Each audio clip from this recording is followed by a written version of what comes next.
ये Wazirabad police station थाना क्षेत्र में एक थाना क्षेत्र में एक हमें 9 तारीख की रात में करीब 9:30 बजे एक पीसीआर कॉल आई थी कि 37.5 लाख की लूट हुई है। दो बाइक्स पे 3 सवार थे, जिनके पीछे बाइक पे लोगों ने आके लात मार के पहले मारा और उनका जो पैसे से भरा बैग था वो लूट के ले गए हैं। इस संदर्भ में हमारे पास कंप्लेनेंट मोहन दास ने कंप्लेंट दी कि ये लोग चांदनी चौक से पैसे लेकर समयपुर बादली की ओर जा रहे थे, जो कि जिस कंपनी में ये काम करते हैं, ये एक प्रिंटिंग और पब्लिकेशन की कंपनी में काम करते हैं, तो उसमें मालिक के पैसे थे, उसको लेके जा रहे थे। और जब ये वारदात हुई तो इन्होंने जो 2 बाइक पे 4 सवार थे उनका पीछा किया और एक जगह जाकर उनमें से एक बाइक सवार बैग लेके भागने लगा, तो इन्होंने उसको पकड़ भी लिया। उसके बाद ये उस बाइक सवार को, जो इनका अप्रहेंडेड अक्यूज था, उसको अपने मालिक के पास समयपुर बादली बाइक पे बैठा के ले जाने लगे, पर रास्ते में उसने इनको पीठ पे काट लिया और बाइक से कूद के भाग गया। तो इनकी जो हमारे पास ये कंप्लेंट थी, इसमें काफ़ी विरोधाभास था। ये 3 कंप्लेनेंट्स थे और इनकी जब सस्टेन इंटरोगेशन किया, हमने 2 टीम्स बनाई। एक टीम को इंटरोगेशन पे लगाया, दूसरी team CCTV footages, backward forward linkages पे काम करने लगी। सस्टेन्ड इंटरोगेशन में हमें पता चला कि ये जो 3 हमारे सो कॉल्ड विक्टिम्स थे, इनमें से 2 ने अपने दोस्तों के साथ मिलकर इस वारदात को अंजाम दिया था। और ये केस हमारी टीम की मेहनत से और इंटरोगेशन में जो विरोधाभास था उसमें बारीकियों को पकड़ के इस केस को वर्कआउट किया गया है। इसमें 3 लोग अरेस्टेड हैं। एक योगेश, अभिषेक, जो कि हमारे कंप्लेनेंट्स थे, जिनके साथ ये लूट की वारदात हुई थी, बट जो इस पूरी कॉन्स्पिरेसी का पार्ट थे। और तीसरा विपिन, जो कि इनके डिस्क्लोजर पे, इनकी इंफॉर्मेशन पे जहांगीरपुरी से पकड़ा गया और उसके पास से 36,92,000 की बरामदगी हुई है। तो हमारी 37.5 लाख की जो कंप्लेंट थी, उसमें से मेजॉरिटी ऑफ द पैसा हमारी टीम्स ने रिकवर भी किया है।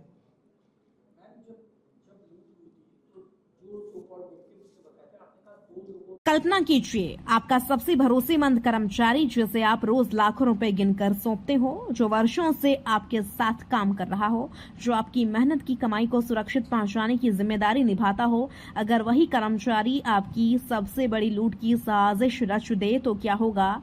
दिल्ली में कुछ ऐसा ही हुआ। पहली नजर में मामला बिल्कुल फिल्मी लगा। 3 बदमाश मोटरसाइकिल पर आए, चलती बाइक को टक्कर मारी, 37,50,000 रुपए से भरा बैग छीना और फरार हो गए।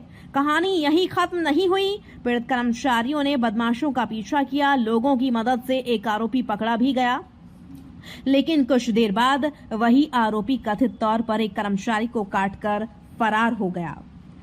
सुनने में यह कहानी बिल्कुल सच लगती है, लेकिन दिल्ली पुलिस ने जब इस पूरी घटना की परतें खोलनी शुरू की तो जो सच सामने आया उसने सभी को चौंका दिया। लुटेरे कोई बाहरी नहीं थे, बल्कि मालिक के अपने कर्मचारी ही इस पूरी साजिश के मास्टरमाइंड निकले। 24 घंटे के भीतर दिल्ली पुलिस ने न सिर्फ इस कथित लूट का पर्दाफाश किया, बल्कि करीब पूरी रकम यानी 36,92,000 रुपए भी बरामद कर लिए।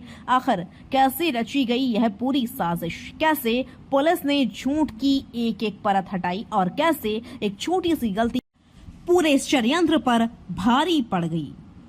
देखिए हमारी यह विशेष रिपोर्ट। पूरा मामला 9 जुलाई 2024 की शाम का है।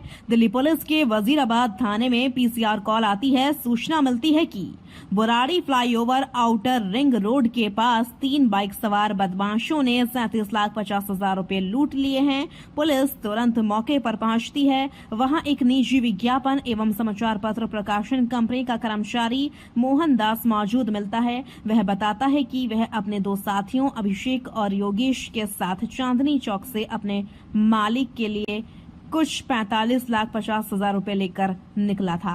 मोहनदास के अनुसार पूरी नकदी 2 हिस्सों में थी। पहला बैग जिसमें 37,50,000 रुपए थे, उसे अभिषेक और मोहनदास अपनी बाइक पर लेकर जा रहे थे। दूसरी बाइक पर योगेश 8 लाख रुपए लेकर पीछे चल रहा था। शाम करीब 6 बजे जब ये लोग बराड़ी फ्लाईओवर के पास पहुंचे तभी एक काले रंग की हीरो स्प्लेंडर बाइक पर सवार 3 लोग आए। उन्होंने बाइक को टक्कर मारी और 37.5 लाख रुपए वाला बैग छीनकर भाग गए। मोहनदास और अभिषेक बदमाशों के पीछे दौड़ पड़े। रास्ते में कुछ लोगों की मदद से एक आरोपी पकड़ा भी गया। यहीं तक सब कुछ सामान्य लग रहा था, लेकिन इसके बाद जो हुआ उसी ने पूरे केस की दिशा बदल दी है। पुलिस को बताया गया कि अभिषेक, योगेश और पकड़ा गया आरोपी एक ही बाइक पर बैठकर ऑफिस जा रहे थे, लेकिन जीटीबी नगर मेट्रो स्टेशन के पास आरोपी ने योगेश के कंधे पर काट लिया और भाग निकला। यानी जिस आरोपी को भीड़ ने पकड़ लिया था उसे कर्मचारी खुद पुलिस की बजाय ऑफिस ले जा रहे थे।